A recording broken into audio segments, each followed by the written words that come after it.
Give me 1 second. Let me pull this up. Hey everybody, Jerome Maldonado. Welcome to Real Talk on Real Estate. Look, ladies and gentlemen, today is a great show. We're talking about the 2022 real estate predictions. And so, just like every week, I want to bring you guys updates and real updates, but I want to share with you guys how we're positioning ourselves through this. Daniel, can we open up this door just for the echo? One of the big things, thank you. One of the big things is being able to position yourself for success, right? So every time that I do these videos, I put together stuff that I know is relevant. It's stuff that I work on every single day, and I'm always doing constant research. And so I'm even looking here for some stuff that I was working on last night, and then I was on the phone with a banker earlier on one of our projects that we're working on construction. And you know what's funny is that, I don't know if it's funny, but it is what it is, right? When you were talking about real estate, my whole thing is limiting liability, right? Success, increasing profits, limiting liability, increasing profits, limiting liability. So if you guys don't know my story, I've been in the business since 1998, and I've been investing in single family homes, went to commercial retail, went from commercial retail to office buildings, subdivision development. 2008 hits, and we get to halt it like a freight train coming to a Y in the track, right? And so one of the big things is positioning ourselves where we never have to go through a 2008 downturn in the economy ever again. And so 2008, it was a temperature taking time for most people. And so we look at where we're at now, and we look at how inflated the market is, and there's all types of predictions that people are trying to make based on what homes are selling for, what things are doing economically, our presidents, and there's a ton of variables, right? Well, I'll tell you, some of that stuff has a little bit of a factor involved in it, but really there's real life factors that are out there that we look at every single day as business owners, because it was stuff that we used to speculate prior to 2008. I just felt that pre-2008 that I was missing out on an opportunity, and so I was hoarding land. I was buying as much land as humanly possible, and I was trying to get permits pulled on houses and subdivisions, commercial buildings, office buildings, everything, you name it. I'm trying to do all of it at one time, and we were successful at it until the economics shifted otherwise. So you guys want to know what's happening for 2022? I'm going to give you guys some real facts and information that we weigh our projects, our project viabilities on. So, I'm on the phone with a banker this morning, and one of my biggest questions when I look at projects, I sit back and say, okay, am I dealing with a financial institution that has interest in working with me on my project? Like, are they lending money on this type of asset? Because believe it or not, the big lenders like Bank of America, Wells Fargo, JP Morgan, all these guys, they put in a percentage of their portfolio that gets allocated each year towards a certain asset class. So they'll say, okay, I'll give 10% towards retail. And then they have these stringent guidelines of what they're going to underwrite in the retail sector, right? And then they'll say, okay, I'm going to give 10% towards office, but I'm going to give 40% of what we're going to lend towards multifamily, for sake of example. And then we'll give X amount towards single family residences. And once they hit that benchmark of percentages, they stop lending on it. And so in all my years of business, I always ask them, depending on where we're at, being that we're moving into the tail end of the third quarter of 2021, and we're going to start moving into the fourth quarter, that's where budgets start to diminish. And, Fannie Mae, Freddie Mac, they work the exact same way. So even if you bought like a multifamily apartment complex, and let's say you tie this thing up in October, but you're not going to close, and you're scheduled to close, let's say in December of this year. The way Fannie Mae, Freddie Mac secured loans work is that if they hit their annual cap in November, then that's it. It's hit nationwide. There's nobody closing on a multifamily deal until 2022.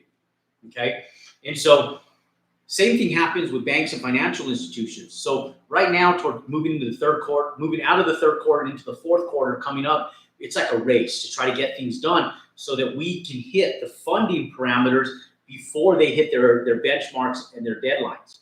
Now, one thing that the lending officer said before he knew a lot about the project is he asked a question, And he said, look, Jerome, because we have a two-phase project. We're going to renovate one portion of an old office building into multifamily. That's our project down in Phoenix.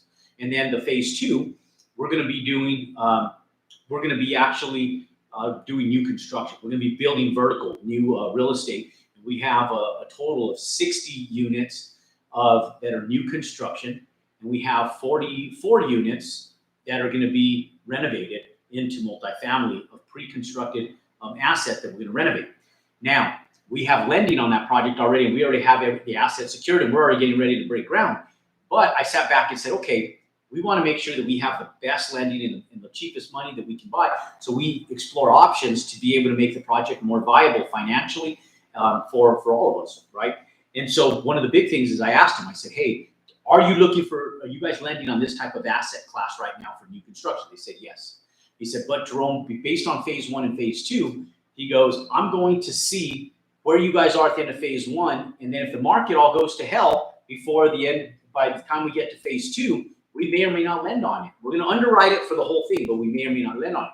And so I told him, I said, what considerations would you be making when you say you wouldn't lend on phase two? And he said, well, multifamily. So in his brain, he's thinking Class A. So for those of you guys who don't know what Class A real estate is, it's new construction. Class A has all the amenities, the swimming pools, the clubhouses, all the beautiful brand new constructed multifamily apartment complexes with gated communities, all the security check-in, check-out, and all the perks and whistles that come along with these Class A real estate communities, right? So in his mind, he thinks that's what we're building. And I told him, no, let me tell you our business model. And you guys take notes on this, because what I'm talking about with the predictions for 2022 fit exactly into this business model. I said, we're not competing with Class A real estate. We're competing with Class B real estate, but we're offering it and competing with Class C and Class B real estate.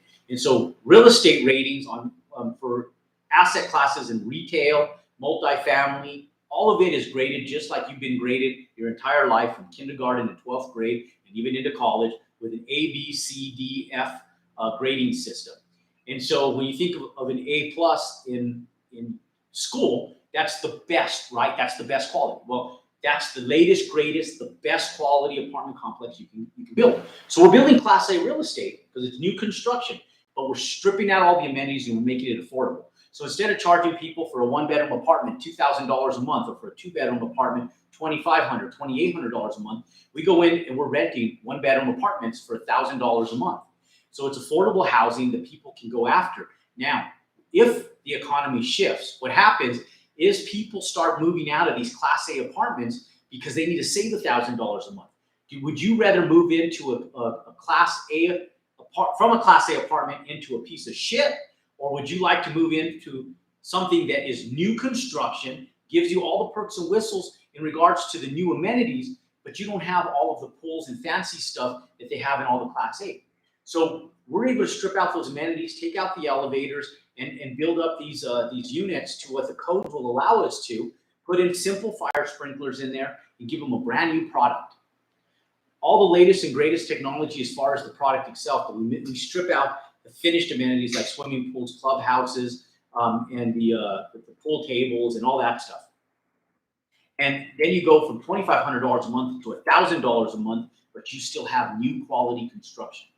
Because, ladies and gentlemen, this is where we're moving into 2022. Okay, now, do I have a crystal ball? No. Does anybody else in this world have a crystal ball? No. But I can look at facts and statistics, and I can look at historical data to be able to see how the world is going to shift. Now, we know that interest rates are going to rise as we move into 2021.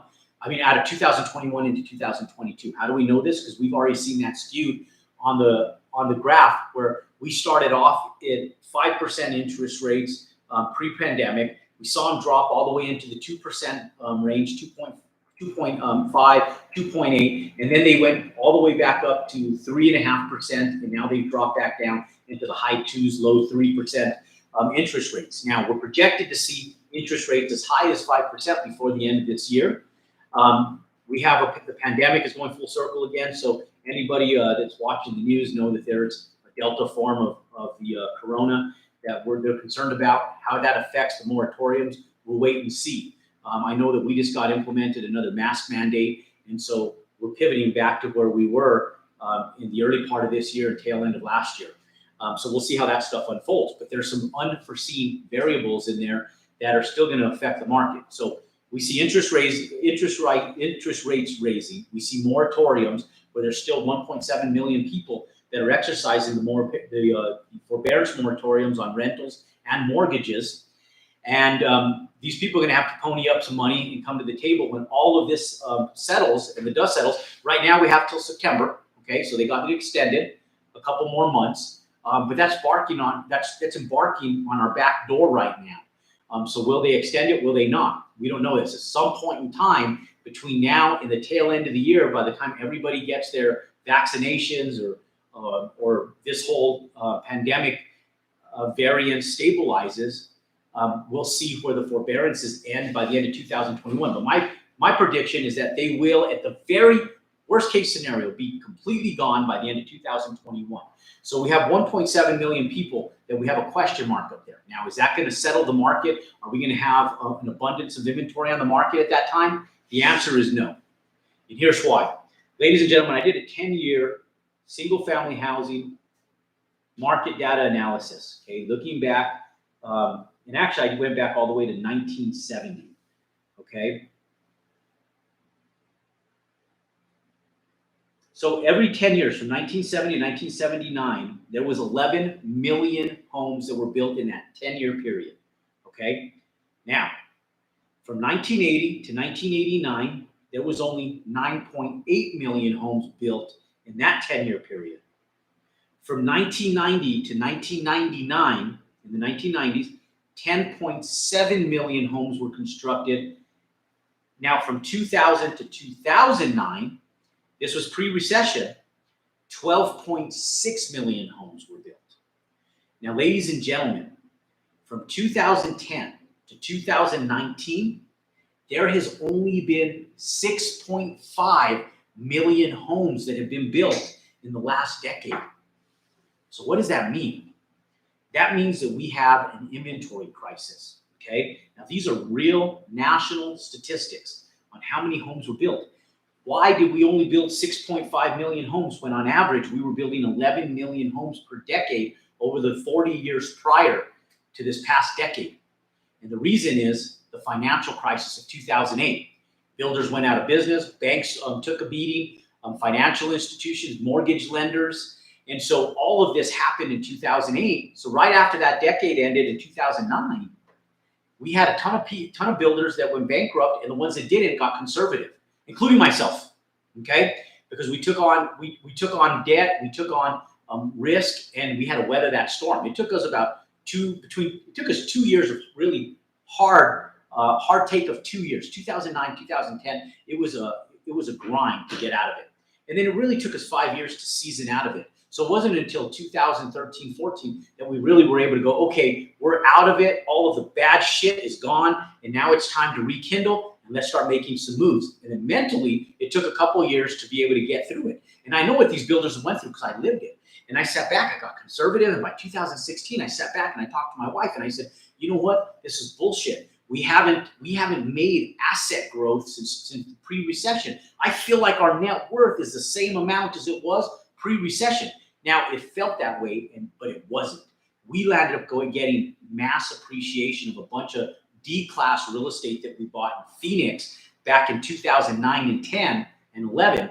And that ended up turning into a huge asset growth. But at the time, it didn't feel that way. At the time, it felt like we were stagnant. We were just pressing debt. We weren't really making big moves. Our net worth had went up a tiny bit, but marginal in comparison from where we went from 1998 to 2008. And so, ladies and gentlemen, we got very conservative. Then I started doing more research. We got back in the game real aggressive in 2016. We never left the game.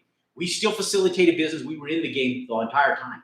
But when I say we got back in the game, I'm talking about back in the game where you're putting yourself back out there to grow, to scale, to go out and create opportunity. But this time, we're going to do it a little bit different. So what we did is we got extremely conservative.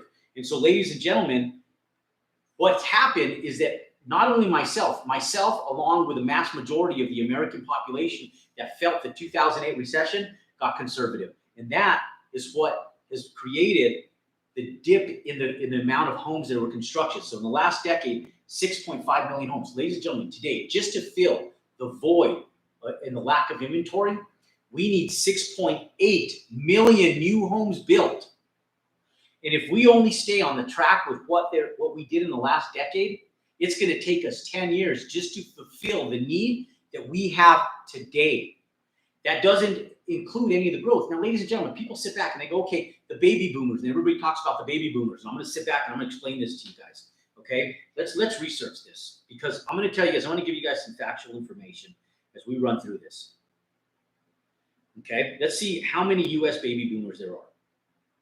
How many U.S. baby boomers are living in the United States right now? Let's see if Google gives us this information. From Statista. Okay, there's 70.7 million in population, baby boomers. Okay. Okay. Now, Gen X, I was going to say is equally as big, but it's slightly smaller. So there's 65 million Gen X. Okay. So most people never even talk about the Gen X. I'm a Gen X. Okay. So Generation X. Now, the millennial generations, they're 72.25 million. Okay. Now there's Generation Z, which is 67 million. Okay. That's after the millennials.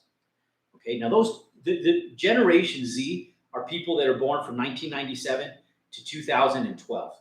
Okay. So some of these folks from 1997, they're in their 20s. They're just going to start looking for homes. So there's Generation Z. Okay. So I'm going to show you guys how big this market is. There's 67 million of these, of the Generation Z. So 70 million millennials. Okay. Now, everybody is on their high heavian about millennials. The millennials, ladies and gentlemen, are moving into in their 60s, 70s, and 80s right now. Okay. So if the millennials are in their not even their 60s, they're in their 70s and 80s right now. And so, 60s, 70s, and 80s for the millennials. So 60s, 70s, and 80s. Okay, so just the next decade, those people are going to be in their 70s, 80s, and 90s. So the population is going to start to decrease, but they're still 70 million. Now, ladies and gentlemen, let's take a calculated amount: 65 plus 72.25 plus 67 million people. Okay. Gen X, millennials, and Generation Z, there's 204 million U.S. individuals in that class, okay, that need homes. You divide that by 70.7 million. So you take 204. That's 3 times as many people that are coming into home ownership over the next decade than the millennials alone. Ladies and gentlemen, today alone, we need 6.8 million homes built just to service the need. So for those of you guys who are scared, they're sitting back. One of the biggest problems with people getting started in real estate is they're scared. They don't know how. They don't know if the market's right. They don't know whether to get involved. They don't know how to get involved. They don't know what area to get involved in. So I'm going to give you the answer right here today, sitting here with you guys today. Okay? 240 million rooftops that are going to be needed over the next, or 240 Americans are going to need rooftops over their head. Okay? Not every single one of those is going to be a single family home, but we have a population, right? So let's say that we just take 1 out of every 4 of those people that need a home, a rooftop. Okay? So we take 1.4 divided by 4.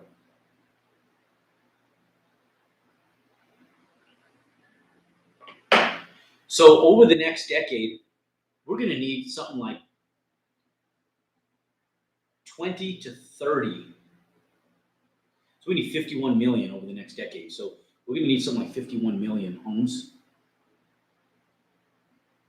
Now, per year, we've been building on average 1.5. Pre-recession, we're building 1.5 million homes a year. Now, post-recession, we're building 1.25 million homes per year. So even it's going to take us close to 40 years to fulfill that need at our current rate of construction. Ladies and gentlemen, there is such a mass need for housing right now. As we look into the predictions for 2022, the best market that you can be in is buying land and building houses. Those of you guys that are fixing, flipping houses, that's a thing of the past. There's no inventory out there. I have a young lady that's part of our inner circle that's working with us. She's been doing fix and flips. She said, you know, even through all of this, I've been able to make profits, but my profit margin has went down substantially. Hence, my risk has went up.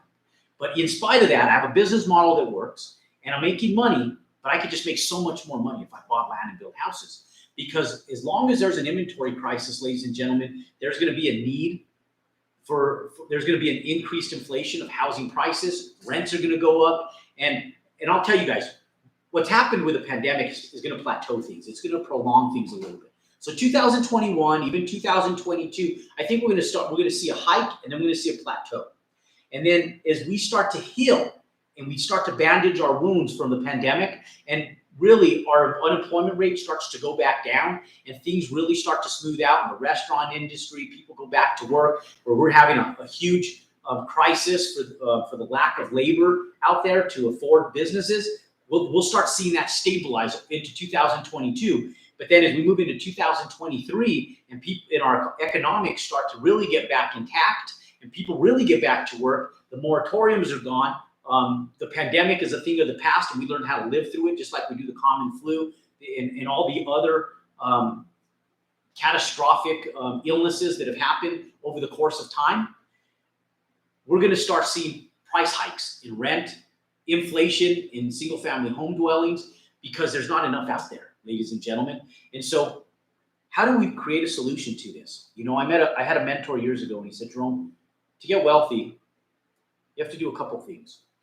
One, you have to find a problem, okay? Now, I think we can all agree that there's a housing problem and there's an inventory problem that's beyond our control and being able to fix tomorrow, okay? So for those of you guys that think there's a bubble and that bubble is going to pop and it's just going to go, and this inventory crisis is just going to go away, I think you guys need to reconsider a little bit about what we're talking about here today, because there's 204 million people over the next decade that are going to need a place to call home, okay? And so as we get these people into home ownership, let's say, for example, even half of that over the next decade, let's say 25, we said that we're going to probably need an estimated 51 million rooftops if we just divide that number by 4, okay? So let's divide that number by 8, and that's 25 million rooftops in the next decade. Ladies and gentlemen, this last decade alone, 6.5 million homes were built.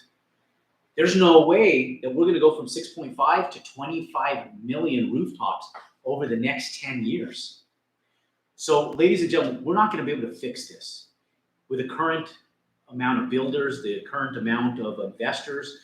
There's just no possible way. So instead of going out and trying to find old inventory, why doesn't the new skill set be what I'm talking about? I've been talking about for the last couple years.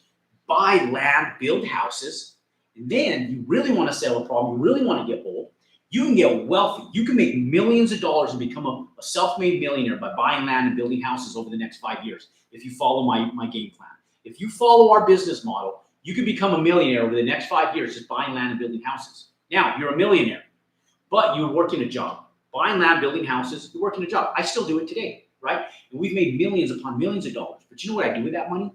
Instead of going out and paying Uncle Sam all that back in taxes, I legitimately take advantage of the real estate tax laws.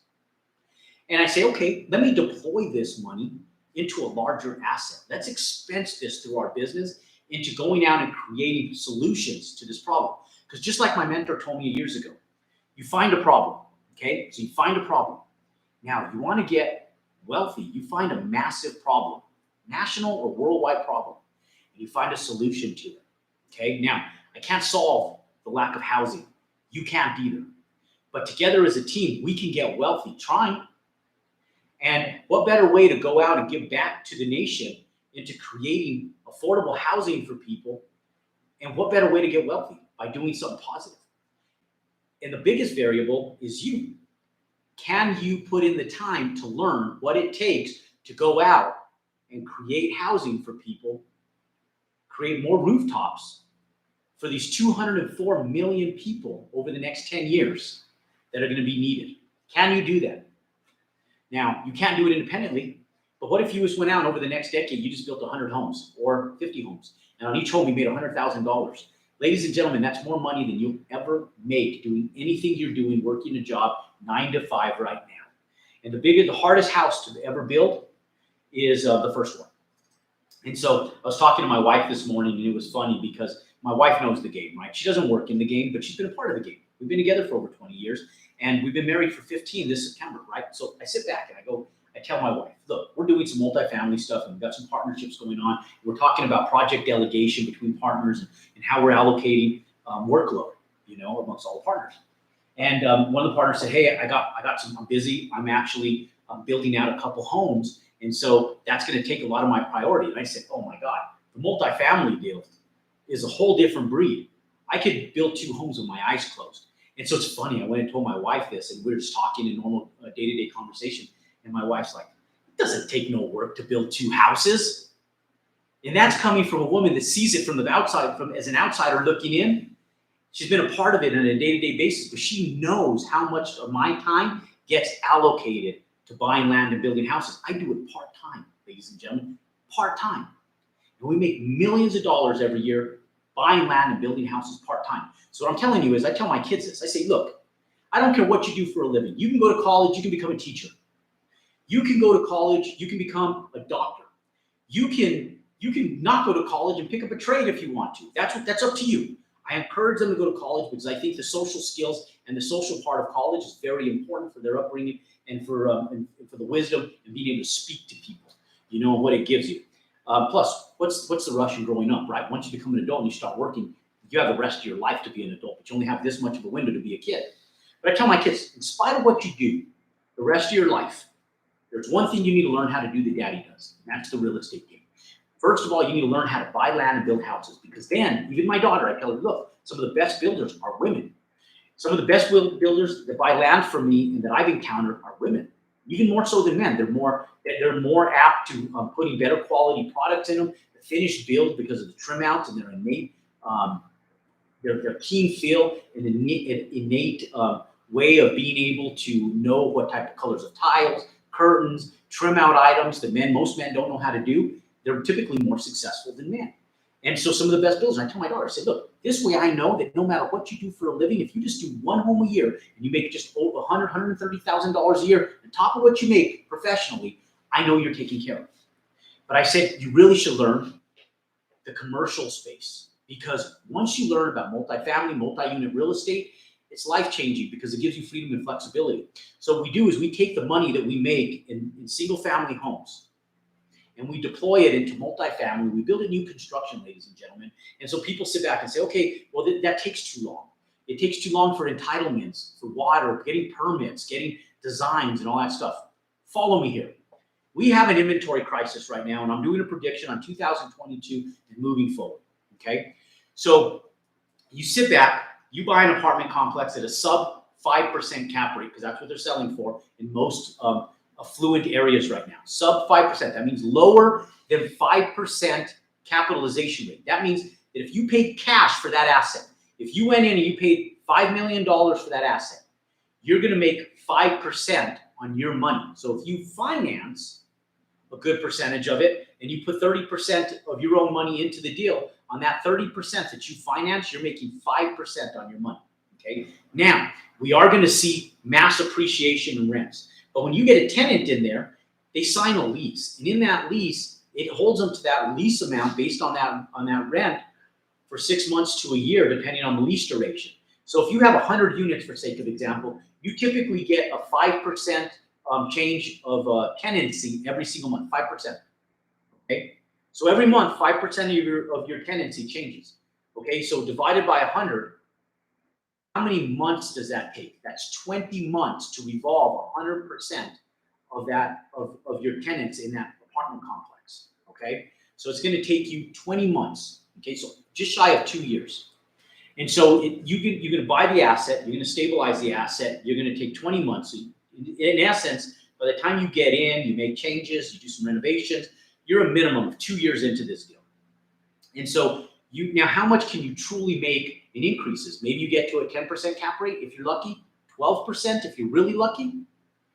Ladies and gentlemen, it's going to take you 2 years to do that, to take it from a sub 5% cap rate to a 10 to 12% cap rate if you're lucky, and if everything goes perfectly as planned, okay? Or you can go in and practice our business model. Buy land, you build houses, you make money.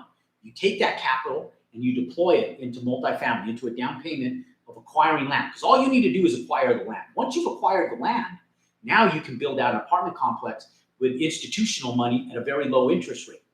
And if you build affordable housing, you strip out all the amenities, all the goodies out of it, but you build brand new construction, you can comp that thing out compared to like B quality multifamily real estate. Lease this stuff for affordable prices, $1,000 to $1,500 a month, depending on what you're building. And you walk into that day one, turnkey, fully stabilized, and it will take you about 2 years to do the same thing. But we're building these things with over 40% equity into them and stabilized from day one. Now, ladies and gentlemen, 5% with the potential to go to 10%, or even if you screw things up and you build it with only 25% equity in it, you stabilize it with 25% equity, you're still double the cap rate and the equity that you would have into an apartment complex you bought at a 5% cap rate. What makes more sense to you?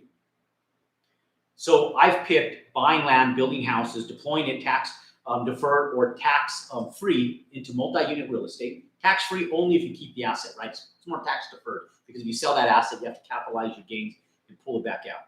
But there's multiple ways. There's tax bonuses, there's depreciation, there's you can expense it into it. There's so many different tax advantages that you have to learn. And I don't claim to be an attorney or a CPA or any of that stuff. But ladies and gentlemen, I tell you guys this stuff because if you know about it, knowing is knowledge, because now you know that you're aware. You become aware that there's opportunities to save on your taxes 3 different ways. And you go talk to a real estate professional that's a CPA professional that deals in real estate, or a real estate attorney, and talk to them about the tax benefits. They'll help you structure it where you tax defer all that capital into it. Now, what's cool is you can refinance that equity back out, pull your money out tax-free in a loan, and now you can take that capital and redeploy it into more assets and continue building your wealth. Ladies and gentlemen, not only that, but you get to solve a massive nationwide problem. This isn't something that's just happening in California. This isn't something that's happening in Arizona. This is not just something that's happening in New York City or Florida, Miami, wherever it is. This is nationwide, ladies and gentlemen. And so where do I predict 2022 is going to be? I predict there's going to be a housing crisis still in 2022. I believe that there's going to be some stabilization in the market a little bit as we weather the forbearances, as we get out of this pandemic that we've been in for the last year and a half. And as we do that, there's going to be some plateauing that goes on. But after 2023, I think there's going to be escalation in housing prices and rents, and we're going to be able to take advantage of it. So you can either be a part of the problem or part of the solution. My option is to become a part of the solution, and in doing it, we're going to create mass wealth, mass wealth. And the opportunity for you to do the same is right in front of your fingertips. The question is, will you take advantage of it? Because most people contemplate and consider and evaluate and over-evaluate. And what's that saying? I get analysis paralysis, or whatever that bullshit statement is. Well, get off your ass is what I tell people, and go to work. Take the information that we're giving you and that works, that we prove, that we live every day, that I wake up every morning with phone calls, employees, subcontractors. We're doing it. We've been living it for 26 years. So if you're skeptical of whether it works or not, holy shit, I'm living proof.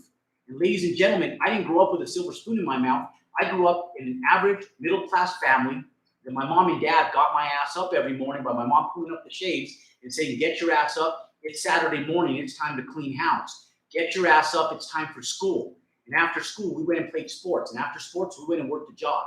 And through the means of hard work and diligence, I got wealthy. Not because my parents came from wealth, because they didn't, but from the means of due diligence and hard work, I was able to figure out a means. And now I can work smart instead of hard. And I employ the efforts of other people. And I just take advantage of opportunities as I see them. And ladies and gentlemen, we have a decade of opportunity right now.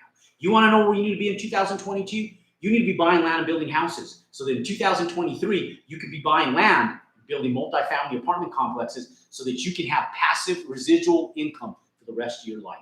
And ladies and gentlemen, that is how you provide for your family. That's how you provide for yourself. And that's how you get wealthy in real estate. And that's how you go out and you compound your success.